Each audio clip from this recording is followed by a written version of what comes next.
देखिए कि 4 तारीख को चुनाव परिणाम आने हैं, गिनती होनी है और 3 तारीख को यह हटाया गया। इससे मोदी की मानसिकता पता लगती है कि इस समाज के प्रति, बाबा साहब डॉक्टर अंबेडकर के प्रति, इस देश के संविधान के प्रति और लोगों के प्रति उसकी मानसिकता कितनी गंदी है। और गंदी सोच इसलिए कि 3 तारीख को किया गया। अगर करना ही था तो सबकी सहमति ली जानी चाहिए थी। 3 तारीख के बाद 4 तारीख को परिणाम आने के बाद कर सकते थे, लेकिन मोदी तो ये मान के बैठा ना कि ये देश तेरी बपौती हो गई है और तू ही सत्ता में आएगा। हाँ ठीक है, आज की तारीख में सत्ता में है, लेकिन बहुत जल्दी सत्ता से उसका सफाया भी होगा, यह भी पक्की बात है। अब वो बात नहीं है जो पहले वो समझ रहा था कि जो मन में आया कर लेगा। अभी तो संसद में कल से ही जब शुरू होगा तो नंगा नाच अब देखेंगे आप।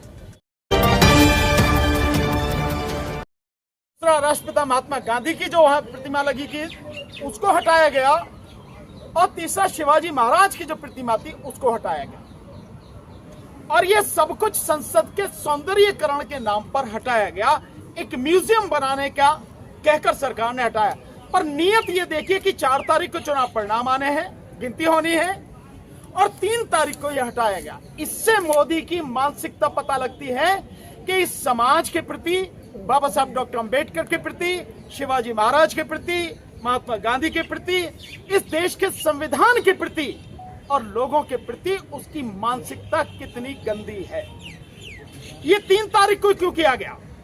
और इस सब प्रतिमाओं को हटा के जो गुरुद्वारा रकाबगंज है उसकी तरफ को, पीछे की तरफ को रख दिया गया है और अब उसमें एक पर्दा भी डाल दिया गया है ताकि किसी को दिखे ना।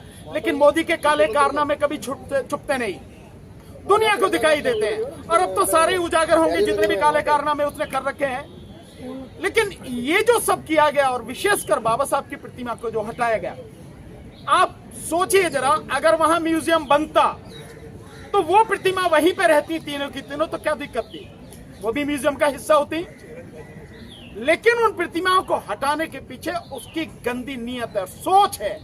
और वो है क्या कि बाबा साहब की प्रतिमा पर 14 अप्रैल को बाबा साहब के जन्मदिन पर और 6 दिसंबर को बाबा साहब के महापरिनिर्वाण दिवस पर दिल्ली एनसीआर ही नहीं, देश के भिन्न भिन्न भागों से लोग श्रद्धांजलि उन्हें अर्पित करने आते थे और यहां पर एक जबरदस्त मेला लगता था संसद मार्ग पर 14 अप्रैल को विशेषकर। ये उस एकता को, समाज की उस भावनाओं को तोड़ने का काम मोदी ने किया। यह है उसकी गंदी सोच। वो नहीं चाहता कि किसी भी तरह से बाबा साहब की उस प्रतिमा से बहुजन समाज के लोग, गरीब समाज के लोग, जिन्हें सत्ता से वंचित किया गया, जिन्हें तमाम अधिकारों से वंचित किया गया, वो उस मूर्ति से प्रेरणा लेकर संसद भवन, राजनीति और विधानसभा, इन सब में अपनी हिस्सेदारी दर्ज करा सके, उस तरफ अग्रसर हो सके। वो नियत उसकी है कि उसे खत्म किया जाए, इसलिए सारा सब कुछ किया गया। और गंदी सोच इसलिए कि 3 तारीख को किया गया। अगर करना ही था तो सबकी सहमति ली जानी चाहिए थी। 3 तारीख के बाद 4 तारीख को परिणाम आने के बाद कर सकते थे, लेकिन मोदी तो ये मान के बैठा ना कि ये देश तेरी बपौती हो गई है और तू ही सत्ता में आएगा। हाँ ठीक है, आज की तारीख में सत्ता में है, लेकिन बहुत जल्दी सत्ता से उसका सफाया भी होगा, यह भी पक्की बात है। अब वो बात नहीं है जो पहले वो समझ रहा था कि जो मन में आया कर लेगा। अभी तो संसद में कल से ही जब शुरू होगा तो नंगा नाच अब देखेंगे आप। जो नीट का एग्जाम हुआ है, जिस तरह से 3 परीक्षाएं जो उनको एकदम कैंसिल किया गया है, एनईटी का भी जो हुआ है, ये सब कुछ जो है, ये सारा सब कुछ संसद में कल हंगामा शुरू होगा। तो ये जो सब कुछ किया गया, हम सब लोग आज इसलिए इकट्ठे हुए हैं कि सारे वकील मिलकर ये आग्रह करते हैं सरकार से और तमाम विपक्ष के नेताओं से कि इस मुद्दे को उठाएं और बाबा साहब की प्रतिमा जहां जिस तरह से स्थापित थी, पूरे सम्मान के साथ वहीं स्थापित की जाए। महात्मा गांधी की प्रतिमा जहां सम्मान के साथ स्थापित थी, वहीं पूर्व की जगह पर स्थापित की जाए। और ठीक इसी तरह से शिवाजी महाराज की जो प्रतिमा थी जहां स्थापित थी, वहीं स्थापित की जाए।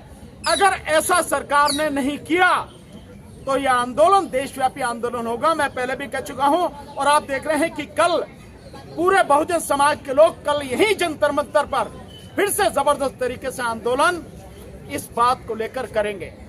हम सब लोग इसीलिए यहां पर इकट्ठे हुए हैं तो मेरा आग्रह सरकार से भी है, विशेषकर मोदी को चेतावनी है कि अपनी हरकतों से बाज आए। वैसे भी सत्ता से बाहर हो चुका है, 240 पे ही सिमट चुका और वो भी 240 बेईमानी से आई है, क्योंकि वायर की रिपोर्ट जो है आपके सामने आ रही है, 140 सीटों पर जितनी वोटें पड़ी उससे ज्यादा वोटें निकली हैं, तो बेईमानी सबके सामने है।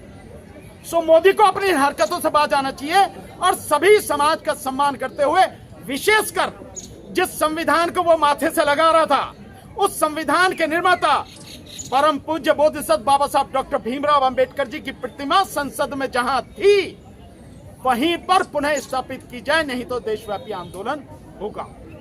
अब मैं चाहूंगा कि आप जो मीडिया के साथी हैं, अगर आपके मन में कोई सवाल है तो प्लीज आप सवाल पूछिए।